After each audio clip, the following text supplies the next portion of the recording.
ناحیه یوون. یوون یکی از شهرهای زیبا و رشدیابنده جمهوری تاجیکستان محسوب می‌یابد. این گوشه کشور با منظره‌های دلنشین، طبیعت فارم و فضای آرام و آسوده دقت هر بیننده را به خود جلب می‌کند. سالهای اخیر یوون همچون یکی از شهرهای ترقی یافته مملکت شناخته شده، در آن کارهای آبادانی و سازندگی با مرام ادامه دارند. کوچه‌های مرتب، بناهای زمانوی، باغ و گلگشت‌های سبز و اینفراساختور رشدیابنده از پیشرفت نظررسی ناحیه گواهی می‌دهند.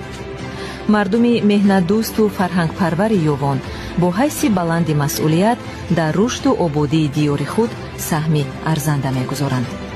امروز ناحیه یوون نه تنها مکانی زیست، بلکه نمونه روشن پیشرفت و ثبات اجتماعی به حساب می‌رود.